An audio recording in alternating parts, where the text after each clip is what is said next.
Tuy nhiên là chị đã tháo cái logo đi rồi.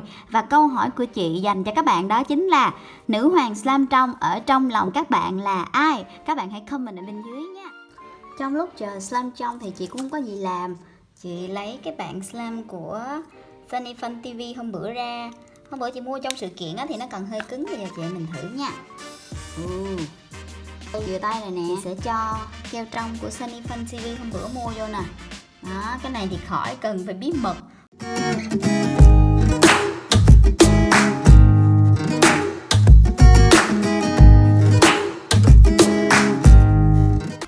Hello, xin chào cả nhà. Chào mừng cả nhà đã đến với kênh của chị Bubu nha. Hôm nay nhân tiện khoe với cả nhà cái background mới đây. Tuy nhiên nó là vải, phải bỏ một cái lớp mica hoặc là kiếng lên thì nó mới không có dính. Nhưng mà cái này vẫn còn là vải, cho nên là chúng ta sẽ làm một cái gì đó không cần phải chơi slam trực tiếp ở trên đây. Và chị đã có một cách.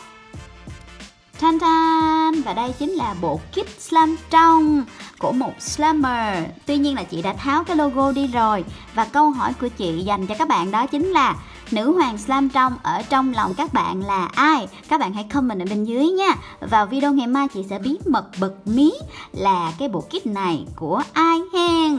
Chắc là có lẽ cũng nhiều bạn biết rồi, vì cũng có khá là nhiều bạn đã review bộ kit slam trong này. Bây giờ mới đến lượt chị, bởi vì chị đã mua cũng khá nhiều bộ, nhưng mà để ở trong góc lại quên. Bởi vậy cái trí nhớ cá vàng của chị nó tệ hại dễ sợ luôn á. Nó nhớ quên mà. Quên là nhiều mà nhớ là ít.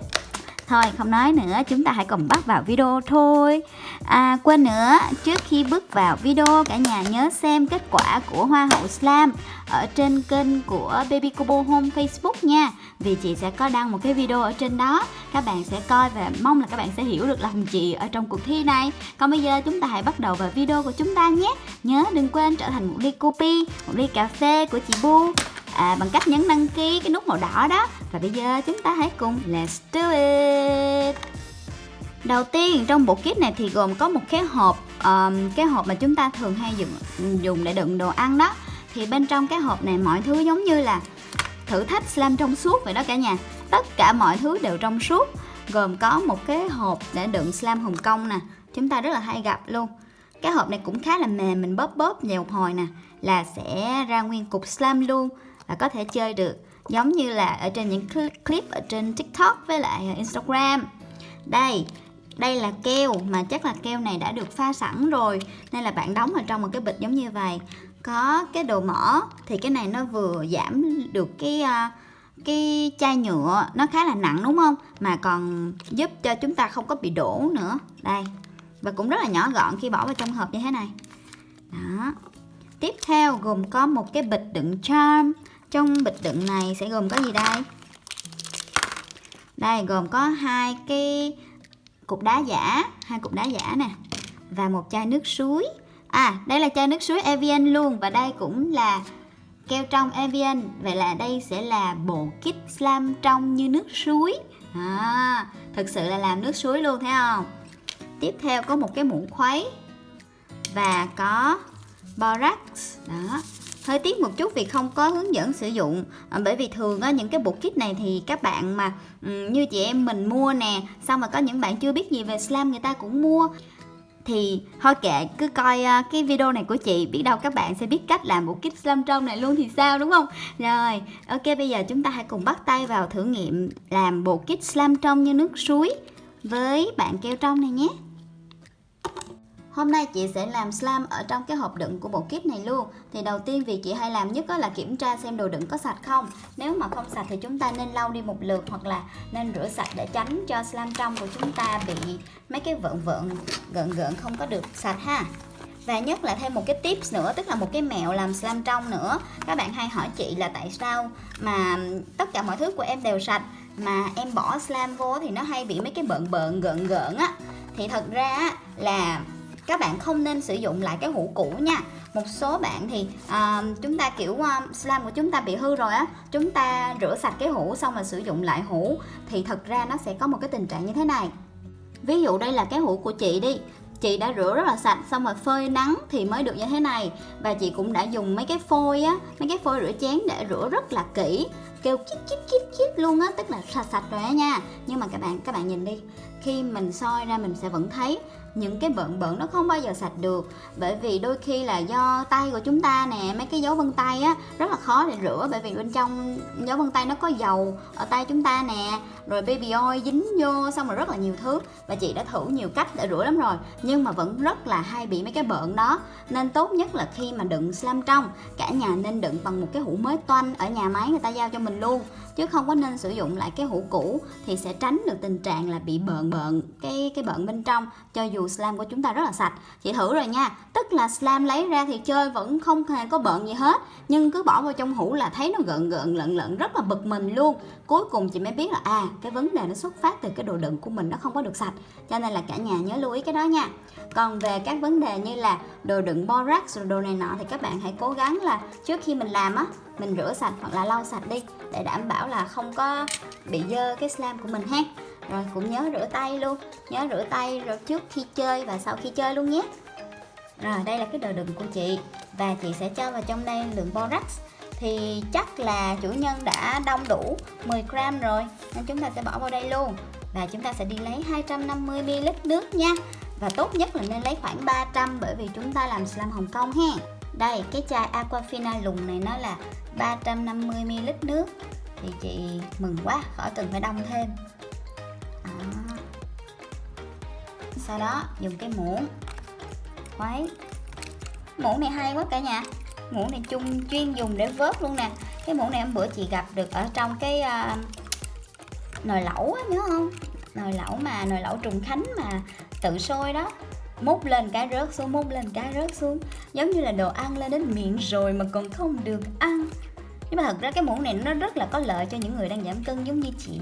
Ý của nó là ăn ít thôi, hiểu chưa? Đó. Bây giờ chị sẽ khuấy cho cái này nó đều nha. Cái loại borax bột này nó rất là dễ tan, còn có các cái loại tinh thể á, trời ơi, khuấy đủ kiểu nó vẫn cơ động xuống ở dưới đáy cả nhà.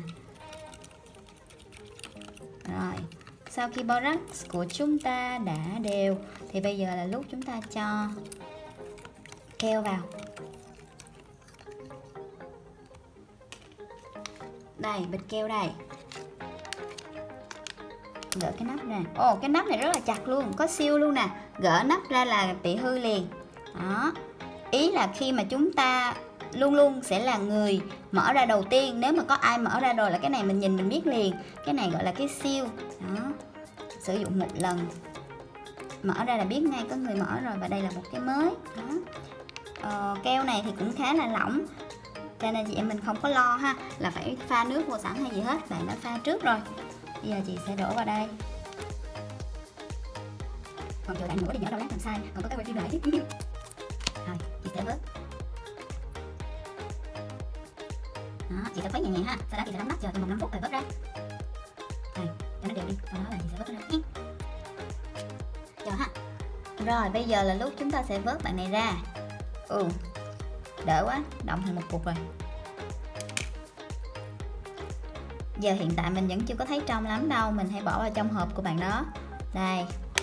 Và chờ khoảng 1 tiếng, là lúc đó là đẹp nhất. Mình coi nếu mình chưa hết bong mình chờ tiếp. Đó, nhét vô. Wow, chị canh đủ ghê chứ cả nhà, canh đủ nguyên hũ luôn. Rồi giờ đóng nắp lại và chờ đợi. Đây. Trong lúc chờ slime trong thì chị cũng không có gì làm. Chị lấy cái bảng slime của Sunny Fun TV hôm bữa ra. Hôm bữa chị mua trong sự kiện á, thì nó còn hơi cứng. Bây giờ chị em mình thử nha. Vừa tay rồi nè.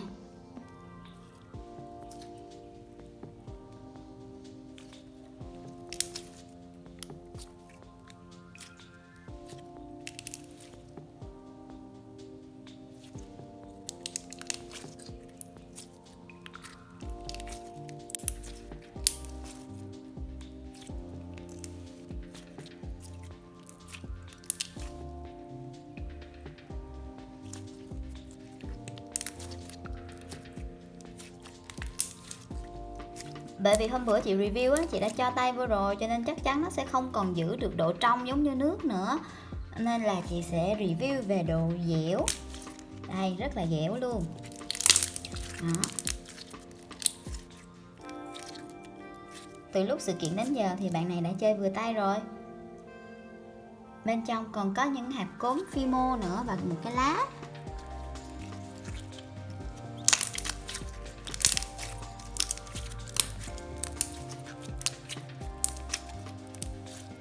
Sẵn còn cái hồ Borax ở đây, chị sẽ cho keo trong của Sunny Fun TV hôm bữa mua vô nè. Đó, cái này thì khỏi cần phải bí mật, hôm bữa bật mí rồi. Đây, cho vào trong đây. Để cùng chờ một thời gian và chúng ta sẽ so sánh được slime của hai loại keo trong nó sẽ ra chất lượng như thế nào ha. Có thể là nó sẽ khác nhau đấy, bởi vì mỗi người một chất keo khác nhau mà. Đây, sau khi chị đã đổ vô rồi thì bây giờ chị sẽ lấy muỗng, chị khuấy, chị vớt thử, lặp lại những cái bước y chang như lúc nãy luôn.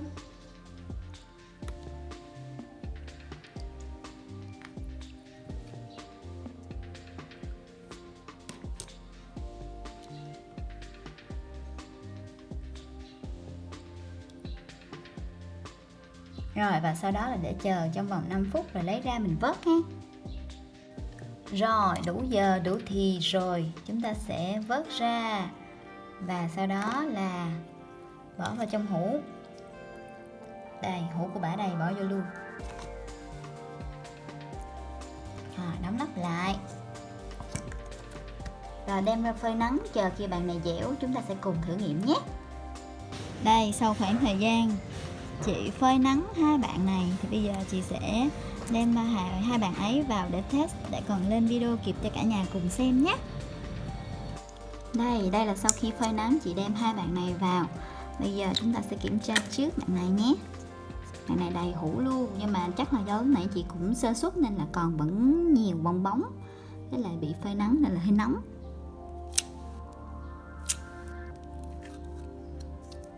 Đây, chị sẽ chơi cẩn thận để đến ngày mai á, bạn này nó trong ra thì chị sẽ có thể quay được một cái video khác đại chiến slime hai bạn này. Còn hôm nay chúng ta test bộ kit nên là cũng không có cần phải quá kỹ, là phải để xuống chơi ha. Đây, bạn này còn hơi cứng xí cho nên là chị sẽ phơi thêm. Nhưng mà bởi vì đây là bộ kit làm slime nước mà, cho nên có bong bóng tí cũng không sao, nhìn cũng rất là giống nước suối. Đây, hai cái charm đá và chai nước suối. Đó. Còn đây là của Sunny Fun TV.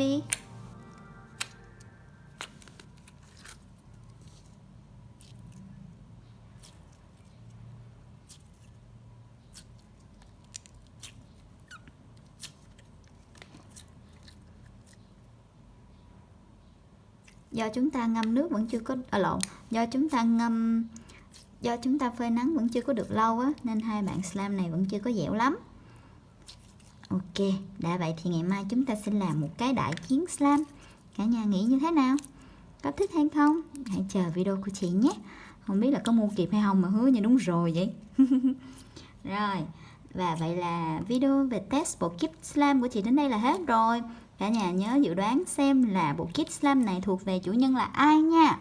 Còn bây giờ thì bye bye và hẹn gặp lại nha.